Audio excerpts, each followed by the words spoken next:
प्रधानमंत्री जी से कोई व्यक्तिगत दुश्मनी नहीं है। दिक्कत यह है कि हम आपके टैक्स के पैसे से इस बात को पढ़ लिख करके समझ गए कि ये आदमी देश का चौकीदार नहीं है, ये अंबानी का दरबार नहीं है। इस बात को हम समझ गए कि ये जब भी कहता है देश नहीं झुकने दूंगा, हम समझ जाते हैं कि देश को बेचने का नया तैयारी शुरू कर दिया। एक बात हमको सोच करके बताइए, कहते हैं कि किसानों की भलाई के लिए कानून लाए हैं। आए बाप, कैसा भलाई है कि किसान कह रहा है नहीं बाबूजी हमको ही भलाई नहीं चाहिए, माए बाप अपना भलाई अपने पास रख लीजिए। आई जबरदस्ती कर रहे हैं, हम आपका भलाई करवे करेंगे। थोड़ा मामला समझ लीजिए कि क्या है। कहते हैं कि विपक्ष का नेता लोग भड़का दिया किसान को। भारी बुड़वक आदमी है जी। विपक्ष का नेता अगर जनता को भड़का सकता तो बोलिए आपका वोट लेकर के प्रधानमंत्री नहीं बन जाते हैं। विपक्ष के नेता का बात कौन सुनता है? बात तो लोग मोदी जी का सुनता है। कभी मन का करते हैं, कभी दिल का करते हैं, कभी आसमान का, कभी पताल का। देश को प्रधानमंत्री को सुनता है।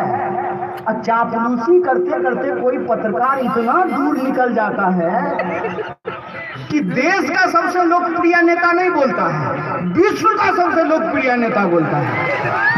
अरे ठीक है, विश्व के सबसे लोकप्रिय नेता जब इस देश के प्रधानमंत्री हो तो वो अगर एक बात आकर के बोलेंगे और नहीं बोलेंगे तो रो देंगे, जनता तुरंत उनकी बात को समझ जाएगी। एक सवाल जो वो बोल रहे हैं बार बार कि किसान नहीं समझ रहे हैं, तो आप समझा दीजिए।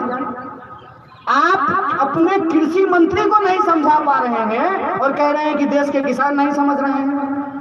जब कोई भाजपाई आपको पान के दुकान पर मिले और आपको कहे कि कृषि कानून बहुत अच्छा है तो कहिए हाँ, अफसोस इस बात का है कि आपका कृषि मंत्री नहीं समझ पाई थी। याद है कि नहीं है? कृषि मंत्री इस्तीफा दे चुकी है। जब यह कृषि कानून आया तो इसके विरोध में वो एनडीए की कृषि मंत्री थी, कांग्रेस की कृषि मंत्री नहीं थी, वो इस्तीफा दे दी है। याद है कि नहीं है? शॉर्ट टर्म मेमोरी लॉस नहीं हुआ है ना, तो याद कर लीजिए। हम लोग देश के किसानों को नहीं भड़का रहे हैं सिपाही जी, बराबर? आप भी सुन लीजिए। देश के कृषि मंत्री ने कृषि कानून के विरोध में इस्तीफा दे दिया। बोलिए क्यों? क्या उनको भी समझ में नहीं आया? कानून जब लिख रहे थे तो कृषि मंत्री को कान में घुट्टी ठीक से नहीं पिलाए थे? क्यों इस्तीफा दे दिए? दूसरा बात जो बहुत जरूरी है, ये कहते हैं कि ये कानून हम इसलिए ला रहे हैं ताकि किसानों की भलाई हो, उनकी आमदनी दुगुनी हो। तो उस संबंध में मैं एक बात आपको बता देता हूँ। बिहार में 2006 में मंडी समाप्त कर दिया गया। क्या बोल करके कि मंडी समाप्त कर देंगे तो किसानों का भलाई हो जाए। आप लोग किसान हैं ना? 2006 में मंडी समाप्त हो गया, आपका भलाई हुआ। इसका मतलब यह जो सरकार कह रही है कि मंडी समाप्त कर देने से किसानों की भलाई हो जाएगी, तो आपको लगता है कि भलाई होगी? तो फिर कानून लाया क्यों गया है? ये तो समझना पड़ेगा ना। आखिर आनन फानन में ये 3 कृषि कानून इस देश में क्यों लाए गए हैं, इसका कुछ कारण हम लोगों को समझना पड़ेगा।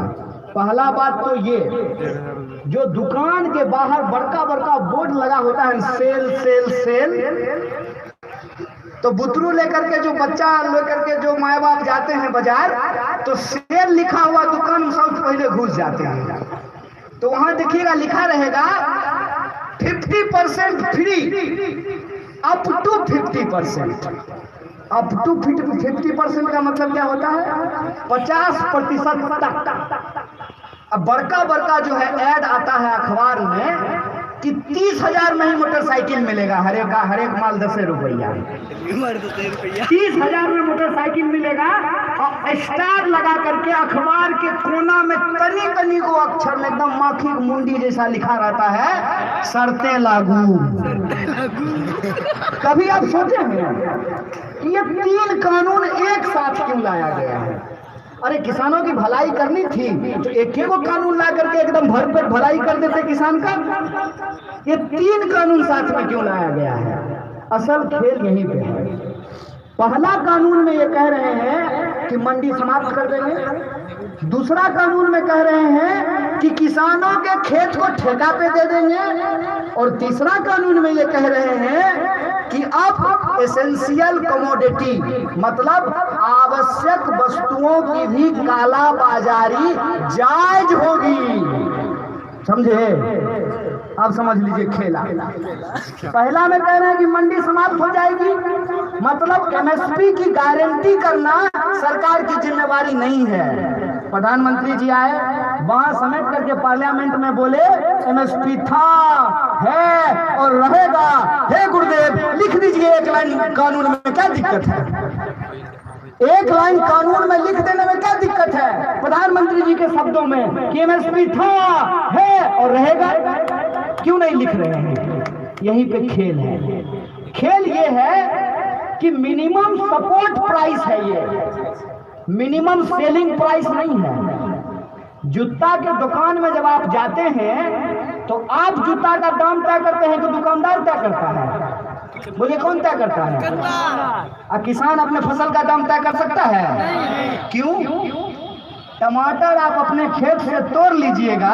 हम फैशनेबल के सामने हैं गुरु, हम खेती किसानी देखे हैं। टमाटर आप अपने खेत से तोड़ लीजिएगा, बाजार लेकर के जाइएगा, बाजार में जो आपको कीमत मिलेगा उसी कीमत पे आप बेच करके लाइएगा। आपके पास कोई उपाय है? टमाटर को कितना दिन आप घर में रख सकते हैं? टमाटर जो है काला धन तो नहीं है कि उसको गद्दा के नीचे रख देंगे 4-5 साल के लिए, नहीं रख सकते हैं ना। तो टमाटर का दाम हम नहीं तय करेंगे। टमाटर का दाम कौन तय करेगा? खरीदने वाला तय करेगा। इसीलिए सरकार ने ये कानून बनाया था जिसके बारे में पूर्व कृषि मंत्री आपको बता रहे थे कि मिनिमम सपोर्ट प्राइस तय किया गया कि जिसको खरीदना है खरीदे, कोई दिक्कत नहीं है, लेकिन मिनिमम सपोर्ट प्राइस से कम पे खरीद नहीं होगी। इसका क्या मतलब होता है? इसका यह मतलब होता है कि बीएसएनएल अगर रहेगा ना तो जियो जबरदस्ती धनाधन नहीं कर पाएगा।